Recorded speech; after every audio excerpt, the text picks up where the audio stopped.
Anal Brats, books 21 through 24, 4-pack. First-time anal sex erotica bundle. Written by Kimmy Welsh. Narrated by Kline. Tex-Ass Hold'em. Anal Brats 21. First-time anal sex erotica. "All in," said Alistair McGeary, and he pushed his chips to the center of the table. Around us, the onlookers mumbled, many of which had been knocked out of the private game by the very same person who was now pushing in all his chips. "Call," I said calmly, and I met his bet with a sizable stack of my own. The dealer matched my stack with McGeary's and handed me back a small amount of chips. This was it. Losing would leave me finished, with no hope of catching up. The other man at the table had already folded, so it was up to McGeary and me to turn over our cards. "Ladies first," he said, nodding to me. I flipped over the cards and set them on the table. The men around leaned over and looked down on 2 kings. "Not bad," McGeary said, and he turned over a pair of aces. I closed my eyes and let out a breath. I'd needed luck on my side for sure. The dealer laid down the first 3 cards, and everyone leaned in for a closer look. Nothing to help either of us. McGeary was still in front. The 4th card landed in the same manner. My shoulders dropped, and I started to sit back in my chair, resigned to defeat. I'd done well to make it this far in a group of 12 of the richest guys in New York. I'd represented the women well. "Good luck," I told McGeary. He looked at me with a wry smile. "You don't need luck when you have skill." The dealer turned the last card over.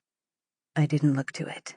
Instead, I focused on McGeary's face and watched that shit-eating grin disappear from it.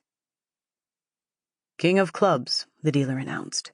"Ms. Byfield is the winner." I sat forward and looked down to confirm it.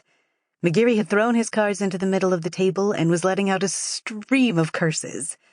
I beamed wide as the chips got pushed in my direction. McGeary couldn't even look at me. He was already grabbing his coat and rounding up his goons. "Who needs skill when you have luck?" I giggled. He shot me a stern look.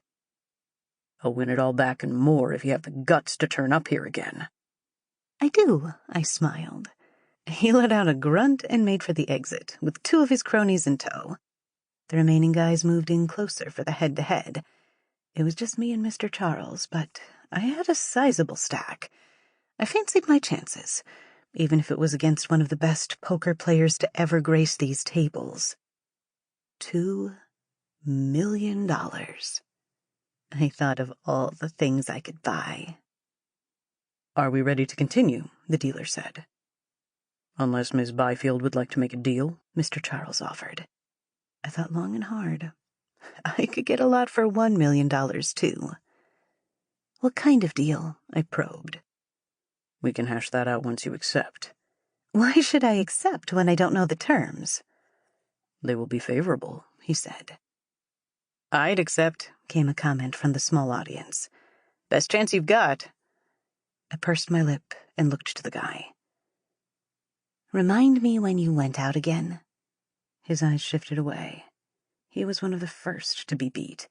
His $170,000 hadn't exactly given him its money's worth.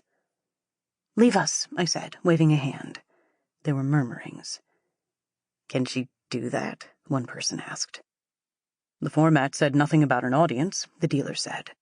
"The entrants are free to request whatever circumstances they like, as long as they all agree." "We don't even get to see who wins?" one asked. "Tournament rules stipulate there is no obligation for entrants to be permitted to view the entire tournament." "So we're being kicked out." "You are," I said coolly. "If Mr. Charles agrees." The suave gent opposite nodded, holding my gaze. He clasped his fingers in front of himself. "Gentlemen," the dealer said, and he rose from his feet and opened the door. The room we were in was a small empty shell with bright lights and eggshell paint. It had been chosen for its plain interior. This was a game of high-stakes cards and nothing else. We didn't need anything fancy here. It was also a stipulation that the room be bare so that any camera... Sample complete. Ready to continue?